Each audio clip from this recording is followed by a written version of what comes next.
What's good, YouTube? It's your boy, Blue Blood Sports TV, and I'm back at y'all with another one. So, mass amount of people have sent me this article, not to mention it's on TMZ, it's on World Star, it's on anything you could think of.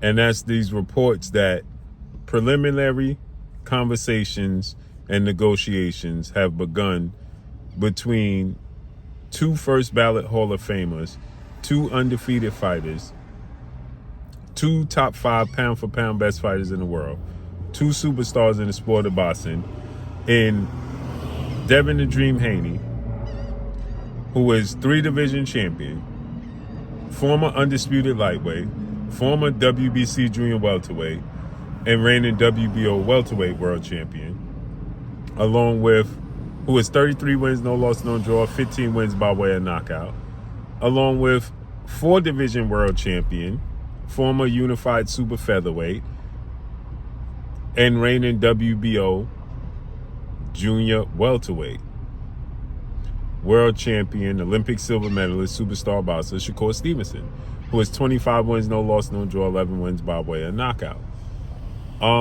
I know these reports come out and everybody's running with it. I didn't even reach out to Bill and Dev, father, trainer, and manager, CEO of DHP, Devin Haney Promotions. Reason being is Shakur immediately came out himself and said, it's not true.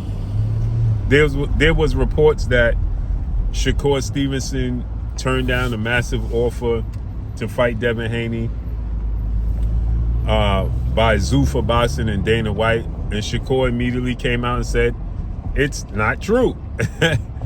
And now you have Mike Coppinger making these reports on Ring Magazine with Max Kellerman, and Shakur immediately comes out and says it's not true. And I believe Shakur Stevenson. Why do I believe Shakur Stevenson? Because the details that Shakur Stevenson is laying out. He stated that it's not true. He stated that, I know the fans are getting their hopes up high. I know the fans are getting excited. This is a fight they want to see. He says, but the facts remains is he and his team have had zero conversation with Devin's team or anybody else about making a fight. He said this twice. Shakur contradicts himself. Yes, he does. I'll be the first person to tell you that. Yes, he does contradict himself, like many other fighters in the sport of boxing. But what Shakur doesn't do is lie about negotiations. I've never seen Shakur lie about negotiations. He didn't lie about the Devin Haney negotiations. He just said that, what they was offering, he didn't feel like it met his value, and he was looking to force the WBC to mandate it. He went a different route to try to get more money out the situation. And then he even came out and stated that he should have, took the offer that they put on the table, right? Well, that's after Devin beat Lomachenko at 135. When Shakur talked about any other negotiations, Shakur has never, and I've never seen him, maybe there's some, negotiations that he didn't tell the whole truth with, or so on and so forth. I don't see any of those. He didn't make it up with Teofimo Lopez. He's talking about it right now with Raymond Muratalla, Tank Davis. I didn't see. So I can only go off of Shakur Stevenson's actions, right? And his actions told me that he didn't lie about negotiations.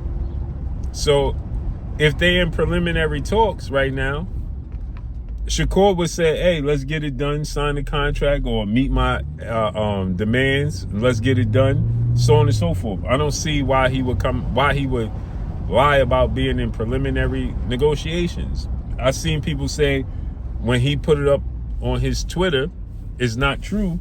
People immediately said that he was lying, and I don't understand. And I want to see this fight just like everybody else.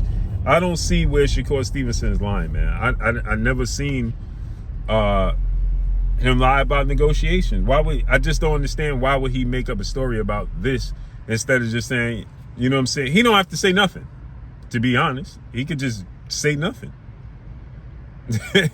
So I don't see why he would make up lies. I thought he should have took the deal with Devin the first time. And you guys know, I tell you, he shouldn't even mention Devin and Ryan Garcia, because they fight at 147 and he wants stipulations.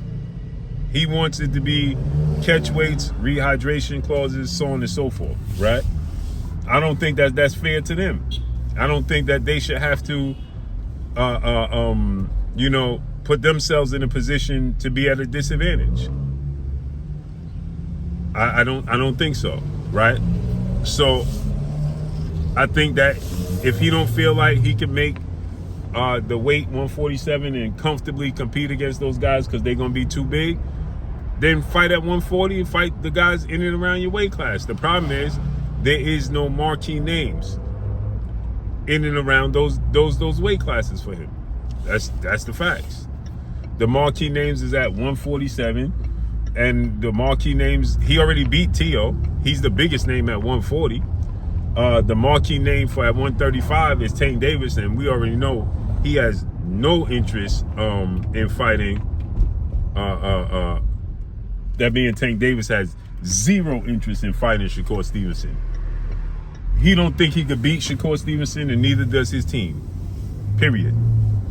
So he needs Devin Haney and Ryan Garcia, those dudes at 147, if he gonna prove he's the best. Period. That's just the facts of the matter. You know what I'm saying? So again, Shakur comes out and he disputes it and says that this is simply not the truth, and that he has had zero conversation with anybody about a Devin Haney fight. So it's not true. Period. I hope it to be true. I hope it comes true, but it's not true. You know what I mean? So with that said, let's see how it unfolds. Maybe it can start to begin to, come together and they, start to get the negotiations going.